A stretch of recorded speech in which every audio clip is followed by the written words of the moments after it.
안녕하세요. 성상 개미TV입니다. 자, 어떤 호재도 잘 안 먹히는 시장이죠. 특히 이제 전체 주식시장은 이 수급에 좀 기인하는데 외국인들의 매도세가 생각보다 강합니다. 코스피 시장도 외국 매도세가 계속 나오고 있고 코닥 시장도 외국 매도세가 며칠째 계속 나오고 있죠. 거의 1조, 코스닥 같은 경우 1261억 정도 이렇게 매도세가 나오고 있고 코스피 같은 경우도 강하진 않지만 그래도 960억 정도 또 시장에서 매도를 했습니다. 자, 이렇게 외국인들 매도세가 강해지면서 시장에 생각보다 많이 힘이 없죠. 그나마 코스피는 좀 반등해줬는데 코닥 시장은 0.46% 장중 1%대까지도 밀리는 그런 아슬아슬한 상황이 됐습니다.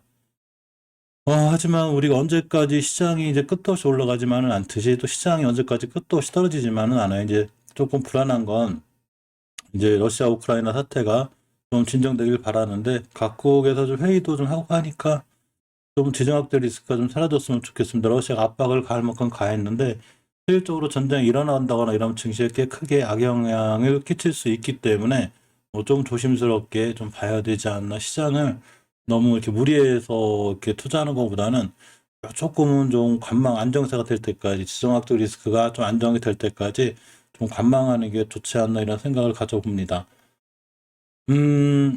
이 G3BNT죠. 예전에 이제 지금은 HLB 테라퓨틱스가 되고 예전엔 G3BNT였는데 작년 8월 달에 이 SK바이오사이언스 이제 백신 유통 계약을 맺은 적이 있어요. 그러면서 이제 한때 8월 달에 G3BNT가 잠깐 좋았던 적이 있습니다. 음, 하지만 지금은 SK바이오사이언스의 어떤 그 백신에 대한 이런 기대감도 잘 반영이 안 되고 있죠. SK바이오사이언스 자체적인 주가도 실적으로 많이 밀리고 있습니다. 근데 이 SK바이오사이언스의 노바백스에 대한 어떤 이런 백신에 대한 개발 또 그러고 생산을 맡고 있기 때문에 SK바이오사이언스는 기대감, 노바백스에 대한 기대감도 있고 노바백스 백신 개발 방법이나 나노젠 나노코박스 베트남의 이런 백신 방법, 제조 방법들이 전부 다 단백질, 제조와 단백질 기반의 백신이기 때문에 우리가 HLB의 나노코박스에 관련해서 제가 노바백스도 같이 좀 알려드리고 있습니다. 식약처에서 노바백스 백신 자 84만회 분을 국가 출하를 승인했습니다. 따라서 요거에 대한 기대감이 좀 있긴 한데 사실 이건 어느 정도 알려진 사실인데도 불구하고 주가가 밀리는 거니까 계속 밀리고 있죠. 바이오사이언스가 이러한 호재들이 작용을 잘 안 할 수 있지만 일단 나온 기사기 때문에 좀 보려고 합니다. 내일 같은 경우에 이 복지부에서 이 백신에 대한 출하 승인 어떤 이 출하식을 연다고 그래요. 그래서 이제 지금 영상은 오늘 2월 8일 지금 저녁 때 찍고 있지만 아마 이게 편집하러 방송 나가는 건 내일 아침이 되지 않을까 싶은데 그 당일이 되겠죠. 이렇게 노바백스 백신 출하식을 가지기로 했습니다. 이 국가 출하 이 승인이라는 게 사실은 이제 국가에서 여기 이 백신이 시중에 유통되기 전에 제조 단위별로 국가가 검정 시험 결과와 제조사의 제조 시험 결과를 종합적으로 평가해 품질을 한 번 더 확인하는 제도라고 그래요. 이게 승인이 났다는 얘기죠. 자, 그러면서 이제 백신 출하식이 시작이 됩니다.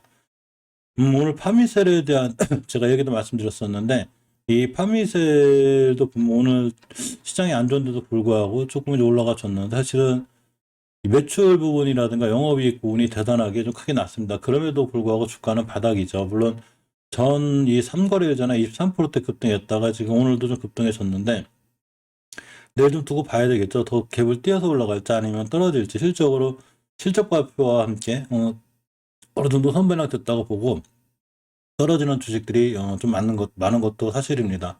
실적이 그렇게 좋은 거를 기관이나 외인들이 모를 일이 없는데도 불구하고 파면세 같은 주가도 오늘 이렇게 보게 되면 외국인 기관의 매수세가 있었죠. 근데 좀 강한 매수보다는 이제 어느 정도가 되는 매수세가 있었고 일단 실적 부분이 어디까지 반영됐을지는 모르지만 어쨌거나 오늘 3.81%대 끝났습니다. 내일 좀 지켜봐야 될 것 같아요. 그죠? 근데 장중에 봤을 때 실적 발표가 3시쯤 나온 것 같은데 그 이후에 주가 큰 영향이 없었기 때문에 내일 마땅히 딱 떼서 올라갈까? 뭐 이런 어쨌거나 좀 의문은 드는 게 사실입니다.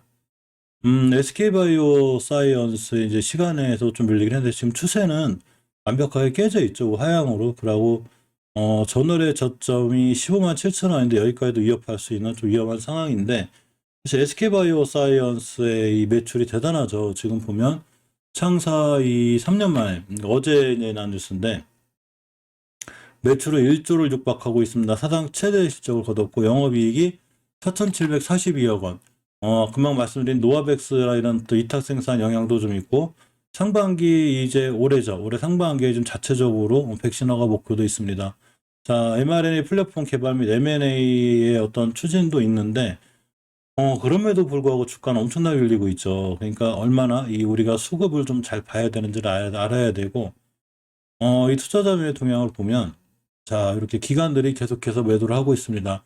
그 연기금 사모펀드 쪽에서도 이제 긴간한 매도세가 나왔고, 실적 발표와 함께 나온 거죠. 사상 최대 매출인데도 불구하고, 주가는 밀리고 있습니다. 특히 좀 공매도 부분이 좀 걱정이 돼요. 이제 공매도 부분을 좀 보면 거의 한 25%가 나왔죠. 그렇기 때문에 어느 정도 좀 리스크가 있는, 자, 이런 상황이 됩니다.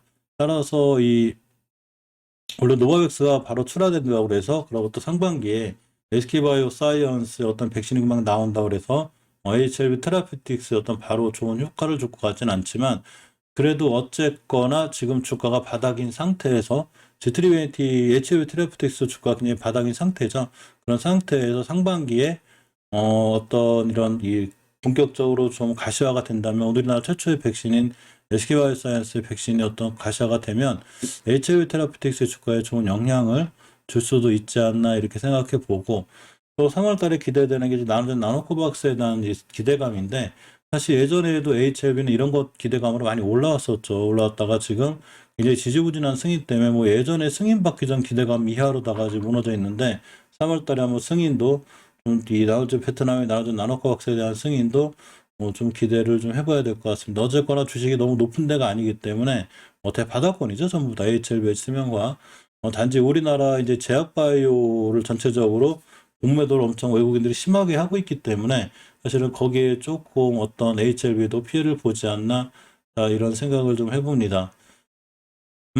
요새 이 자가검사 진단 키트라든가 진단 키트가 굉장히 좀 품절 상태가 될 정도로 굉장히 좀 다급하죠. 정부에서 자가검사 키트를 전 국민에게 이제 공급해야 된다는 어떤 주장들이 좀 있는 것 같아요.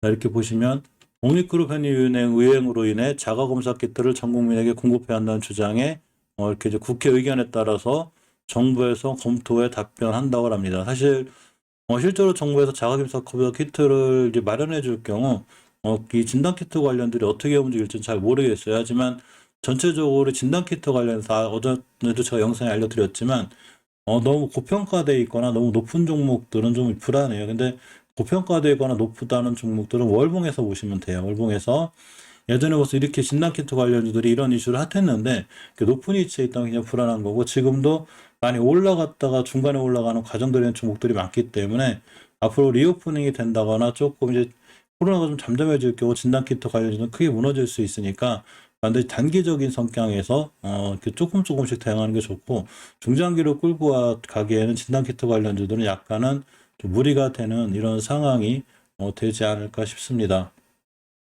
시장이 많이 침체되어 있는데요. 자, 그래도 어차피 주식시장이라는 게 또 많이 올라온 만큼 또 떨어지기도 하고 조정도 거치고 그렇습니다. 그러니까 이러한 어려운 시기를 뭐 호황일 때 수익 잘 내는 거야 누구나 할 수 있는 거니까, 시장이 안 좋거나 어려울 때 최대한 리스크 관리하고 잘 자산 관리하는 것도 주식시장에 살아남는 좋은 방법이라고 생각합니다. 자, 오늘도 좋은 하루 되시길 바랍니다. 감사합니다.